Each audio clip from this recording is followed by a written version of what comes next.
Mesdames et messieurs, bonjour. Je tiens à m'excuser pour peut-être la mauvaise qualité de mon exposé sur la commission rogatoire. Donc, je me permets avec votre permission de refaire une autre vidéo sur la commission rogatoire. Il faut savoir que lorsqu'un juge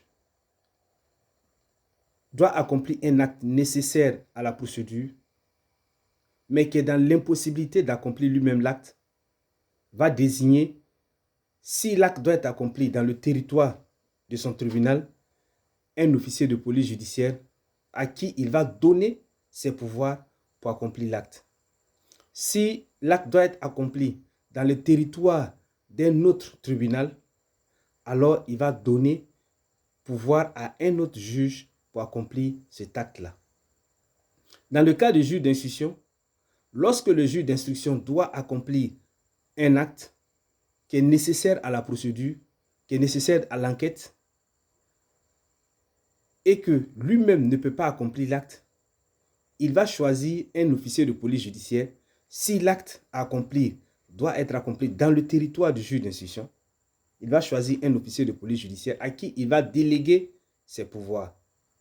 Si l'acte doit être accompli dans le territoire d'un autre tribunal, il va choisir un juge, le juge d'instruction de ce tribunal-là, à qui il va déléguer ses pouvoirs. Il va donner ses pouvoirs pour accomplir l'acte. Un exemple tout simple. L'acte doit être accompli à Abidjan, Plateau. Le juge d'instruction d'Abidjan Plateau doit accomplir un acte, mais il est dans l'impossibilité d'accomplir l'acte. Et l'acte doit se passer à Cocody. Il va désigner un officier de police judiciaire du territoire d'Abidjan, du tribunal d'Abidjan Plateau, pour accomplir l'acte qui doit être fait. Il va lui donner ses pouvoirs de juge d'instruction pour que l'officier de police judiciaire puisse accomplir l'acte à sa place. Si l'acte doit être accompli, par exemple, à Yopougon, qui n'est pas du territoire du tribunal d'Abidjan Plateau, mais du territoire d'Abidjan Yopougon, alors le juge d'instruction du Plateau va saisir un juge d'instruction du tribunal de Yopougon pour lui demander, pour lui donner ses pouvoirs de juge d'instruction et lui demander de faire les actes à sa place. Et donc, le juge d'instruction du Plateau, du Yopougon, va faire les actes à la place du juge d'instruction du Plateau. Et lorsqu'il va finir ces actes-là, il va transmettre les procès-verbaux au juge d'instruction du Plateau. Voici la commission rogatoire. Le juge d'instruction de Yopougon, qui reçoit les pouvoirs du juge d'instruction du Plateau pour agir, peut faire tout ce que le juge d'instruction du Plateau fait. C'est-à-dire qu'il reçoit tous les pouvoirs du juge d'instruction du Plateau. C'est-à-dire qu'il peut placer une personne en garde et choses. Et il peut lancer des mandats d'arrêt contre une personne. Il peut, mandat d'arrêt, mandat de dépôt, mandat d'amener, mandat de comparution. Il peut faire des auditions et des interrogatoires et également des confrontations. Mais l'officier de police judiciaire qui est désigné par le juge d'instruction ne peut pas faire des interrogatoires et des confrontations.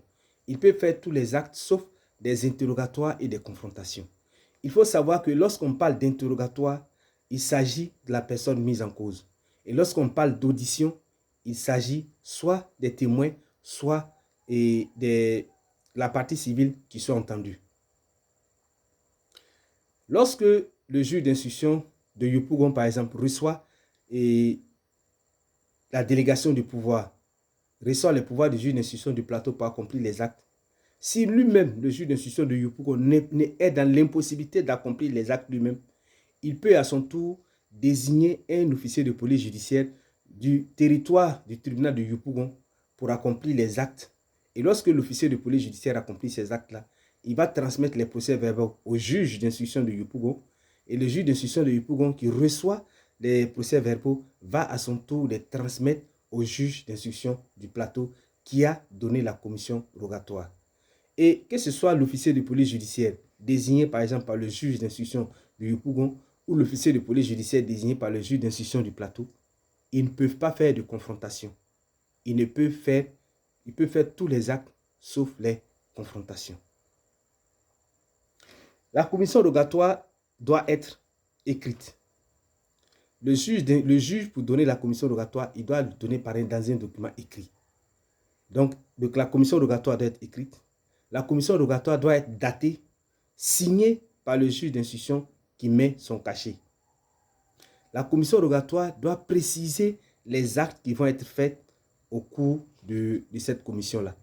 Donc, qu'est-ce qu'on doit faire pendant la commission rogatoire? Quels sont les actes qui vont être posés? Donc, cela doit être précisé dans le document. Le juge d'instruction qui reçoit la délégation du pouvoir ou l'officier de police judiciaire doivent respecter un certain nombre d'éléments, tels que l'assistance d'un avocat ou l'assistance d'un ami ou d'une personne dans les zones où il n'y a pas d'avocat.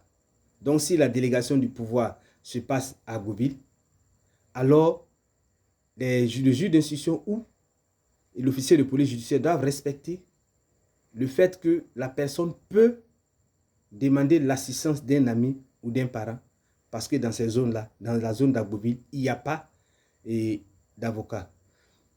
L'officier de police judiciaire, dans le cadre de la délégation de la commission rogatoire, peut placer une personne en garde à vue.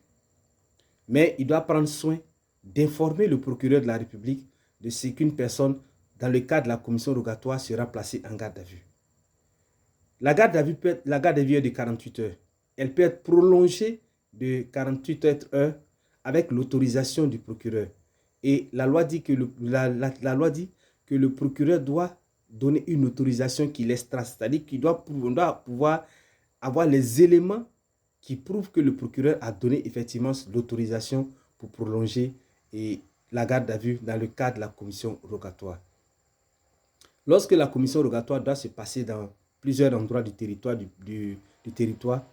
alors le juge d'instruction va faire copie intégrale du document qui donne commission rogatoire et remettre ces différentes copies-là, des originaux, aux différentes personnes qui sont chargées de faire la commission, qui sont chargées de la commission rogatoire dans les différentes parties du territoire. J'espère que je me suis bien fait comprendre. J'espère que cela va corriger et peut-être les erreurs ou le mauvais exposé de la première vidéo, la dernière vidéo. Alors, je vous dis merci de me faire confiance. Merci pour vos critiques positives du moins. Et merci vraiment pour tout ce que vous faites pour m'aider et m'accompagner dans ce projet Apprendre le droit pour défendre ses droits. Que Dieu vous bénisse. Merci.